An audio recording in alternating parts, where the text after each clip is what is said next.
Welcome to Better Biz, and today I've got a really interesting guest in Peter Loosely, who's the Managing Director of Virtual IT Managed Services. Peter, thanks for joining us. Great to be here, Anthony. So, Peter, you had a really, unusual beginning in terms of the beginning of the business itself, and I know your background was working with Melbourne Airport. So, tell me a little bit about the story about how you actually came from being employed to work on such a big organisation to actually then turning around and starting virtual IT, and perhaps even how it all began for you in IT. Well, my journey for IT started some 30 plus years ago. I was trained in computer repairs and electronics, but that was prior to the 286 computer. So when the 286 computer came out, the industry changed. Things such as terms of board jockey or people that could just do internal replacement and repair their own systems became commonplace. So I had to evolve, which led me into dealing with IT systems and systems administration, working for such companies like Hewlett-Packard, Pacific Dunlop, worked for large companies like Tattersalls, and then obviously eventually moved on to Melbourne Airport and a large construction company after them. But the role that I played in most of these was as systems administrator. It was a highly required role for security. So cybersecurity was always something that I dealt with and delved in way before it became commonplace actually in the world as it is today. It was always the threat of trying to make sure that people couldn't do damage to systems, or that external parties couldn't get inside systems, or in fact, internal people couldn't create problems. So the journey led to me being IT manager of Melbourne Airport because I suppose I just understood their needs of what they actually wanted to do because I've done it before. Yeah, I mean, and it's an interesting thing being part of an organisation that big on one hand, and then making the decision to go out on your own and offer this to small businesses, because I think that's the journey really. It's a personal journey, but it's also a journey of what you learn from working with an organisation like Melbourne Airport and what that means that you can bring to small business. Well, Melbourne Airport actually wasn't my last full-time job. In fact, that led me to my next company that was a family choice. It was either stay at Melbourne Airport for an extended term or find somewhere that was closer to home. I lived some 75 kilometres away from work, and the family just got to the point of never seeing me because I was always on the road. So we opted for trying to find a new house that was closer to the airport, which didn't eventuate because family didn't want to move. So I changed jobs.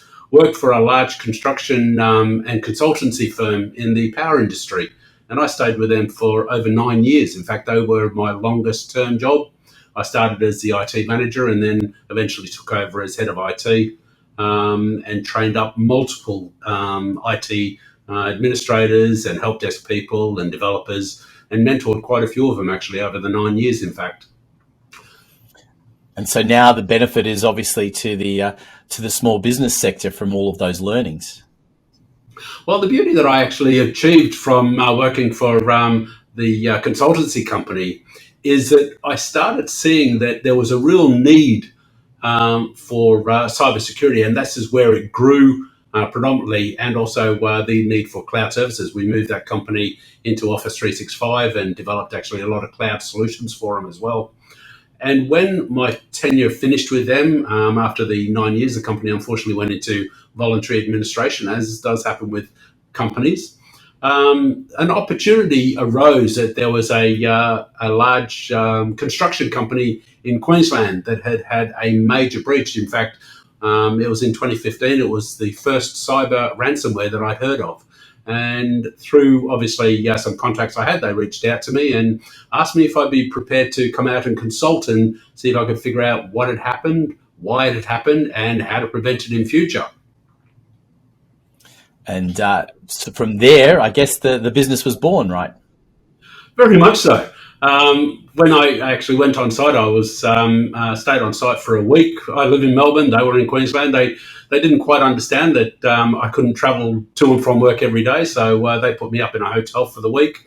And look, over the week we reviewed their systems and probably did it so different to what they're used to from IT consultants previously. Because the first thing I did was I interviewed a lot of their key staff, not in IT, but actually in the business sense, to find out how the business was dealing with their data, to try to understand why this threat had occurred. What I found out over the course of the week is that this was actually the third attack of ransomware they'd had in a period of 6 months. Now, the amazing thing was, though, that the IT department had become so efficient at recovering from the ransomware attack, but had never addressed the gaping hole that was in their firewall that allowed the ransomware to occur every single time. And this is where, obviously, the executive management team looked at. I wrote up 10 major projects for them, how to fix a lot of their system problems. And I suppose that's where I saw virtual IT managed services being born. Because I looked at it and I went, there's a lot of companies out there that I've worked for and that I've helped develop and improve their systems, so that when I've left, the systems were far more robust, they were far more secure, and people understood how to run them. So I looked at that from a small to medium business and went, they're actually at the same risk without any of the benefits. So we looked at a way to develop a solution that would allow us to go in there into small to medium businesses and give them the opportunity to secure their systems, understand it, and make sure they're protected from the worst case scenario of ransomware, or even just actually having a data breach. Peter, the information you've given today is outstanding. And I guess if businesses really relate to that and they want to have a one-on-one session with you, how do they go about doing that?